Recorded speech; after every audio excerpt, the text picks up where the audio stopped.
എല്ലാവർക്കും എൻ്റെ നമസ്കാരം.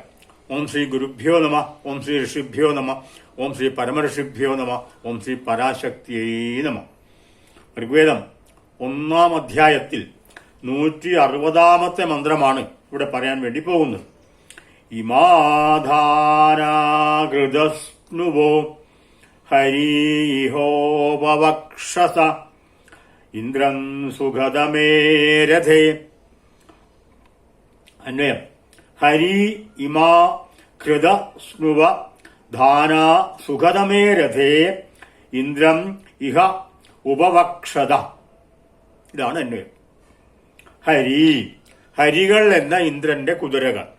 ഇന്ദ്രന്റെ കുതിരകളുടെ പേരാണ് ഹരികൾ.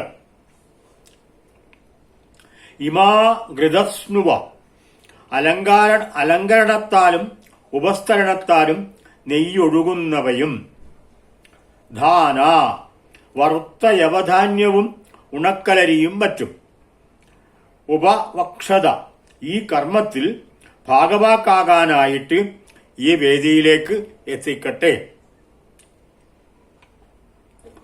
ഹരികൾ എന്ന കുതിരകൾ സത്യം, ധർമ്മം എന്നിവയുടെ പ്രതീകങ്ങളാണ് ഹരികൾ. ഇന്ദ്രന്റെ കുതിരകളുടെ പേരാണ് ഹരികൾ. പക്ഷേ ഹരികൾ ഒരു പ്രതീകമാണ്. എന്തിന്റെ? സത്യത്തിന്റെയും ധർമ്മത്തിന്റെയും. ഇന്ദ്രനെ തേരിൽ വഹിക്കുന്ന കുതിരകളാണ് ഹരികൾ. യാഗവേദിയിൽ അലങ്കരണം കൊണ്ടും ഉപസ്തരണം കൊണ്ടും മേൽ തെളിച്ചതിനാൽ നെയ്യൊഴുകുന്നവയായിട്ട് വറുത്ത യവം, ഉണക്കലരി എന്നിവയുടെ മിശ്രിതം സ്വീകരിക്കാനായിട്ട് ഹരികൾ എന്ന കുതിരകൾ രഥത്തിലേറ്റ് ഇന്ദ്രനെ യാഗവേദിയിൽ എത്തിക്കട്ടെ.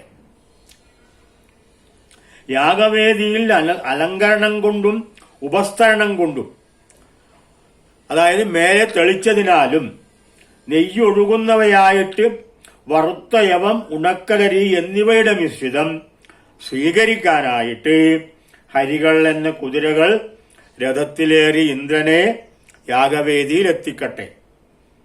കർമാനുഷ്ഠാനം നിർവിഘ്നം തന്നെ നടക്കുമാറാകട്ടെ. അതാണ് ഈ മന്ത്രത്തിന്റെ സാരം.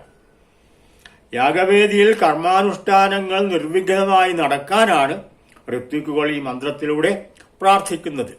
ഈ രംഗം ഇവിടെ അവസാനിക്കുന്നു. വീണ്ടും കാണാം. നമസ്കാരം.